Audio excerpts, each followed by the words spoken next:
Alright, what is up everyone? Little Bat here, and today I want to go ahead and cover my Duelist build, like I promised I would do at the end of my Swordsman.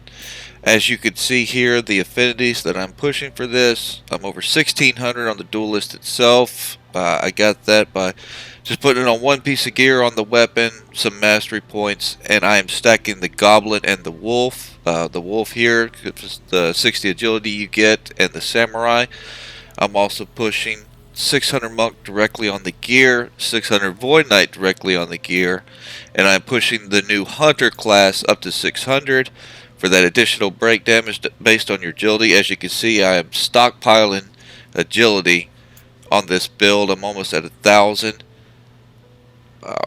to really help push that critical damage and that critical break damage for him, and you're going to just be able to spam out this way the ice mangling ability, which allows you to do your weak spot attack and then immediately convert over to whatever you have in your after parry as a combo. And for that, as you can see in the beginning of the video, I'm using the Chronostasis ability, which is the 3 MP cost dagger. It allows you to dash side to side, and with these two combined, it's very simple build to manage, because all you have to do is go in there and spam one button. That's it. And by doing this, you can stand in front of most bosses and they can't even touch you. It's just absolutely devastating. As you can see here, I'm using the muscle belt to help boost that 600 monk to get my health up, and I've got 2 of the new Gilgamesh accessories on there that's allowing me to use the Shiva primary blessing and the Ramu primary blessing. However, the problem I have found with the Ramu, and I'm going to change that out, is when you do paralyze them with the Chronostasis ability, my attacks will miss and they're just standing there and not taking that damage. So I will probably change that over to the Alexander primary blessing on him. That way they're getting the debuff, and I will keep the Shiva on to keep them slowed up. For my stats, I'm pushing the critical damage all the way up and critical break about half that, the near death damage dealt, and then the Lightbringer damage dealt. I've got a good balance on the dagger combo damage with the weak spot damage to help get those both going really good, and the reduction cost. On my gear, I am stacking the Sylph because of the agility and also for the spirit that it gives. Going through my master points here, you can see stacked up spirit and agility all the way up to the new cap at level 300 at plus 200 for each. I've got the other 50 points in the Duelist because that's giving you even more agility and spirit by being over the 800% mark. The critical damage, the critical break damage, that way I could even it out. And for my MP itself, the critical MP recovery, all I need is just those 20 points in, and everything else could go up into your damage, and you won't have any problem managing it whatsoever. It's very, like I said, it's a very simple build because it's a mindless build. You literally just have to spam one button once you're over on the Duelist, and you can just absolutely decimate any of the bosses with this. As usual, I am using the Tyrant because I just honestly love the Tyrant sub. To me, I've already had it built up.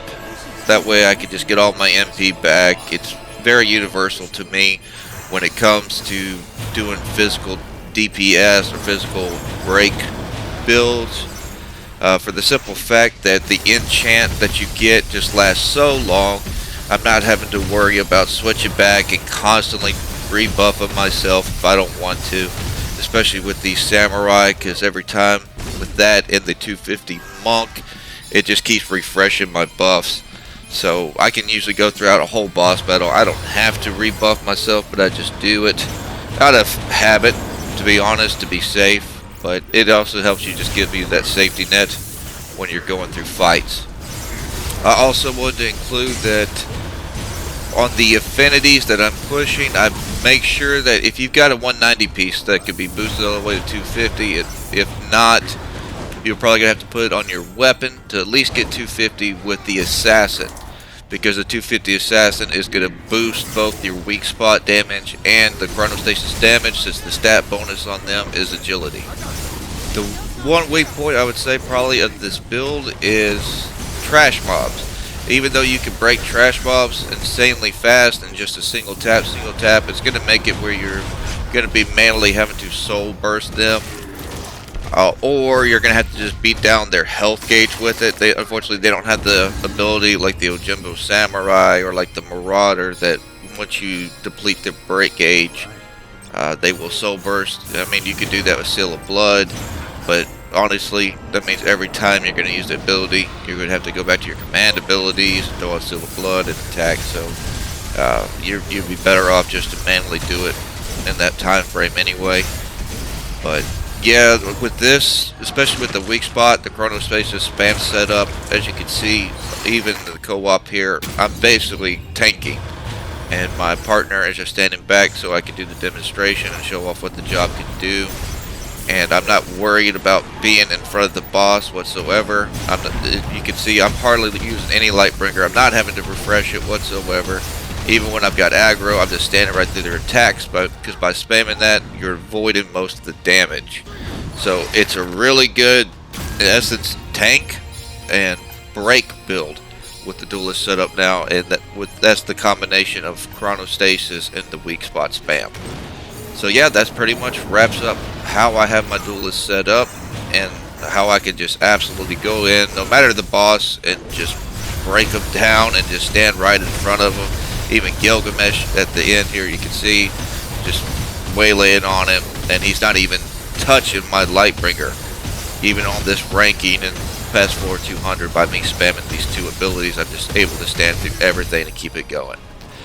So with that, have a good day. I will be doing my Cyclic Warrior next, and then after that I will be following up with the White Mage and getting those out so you can see both those updated builds for this final DLC. Have a good day, and I hope to see you on the next.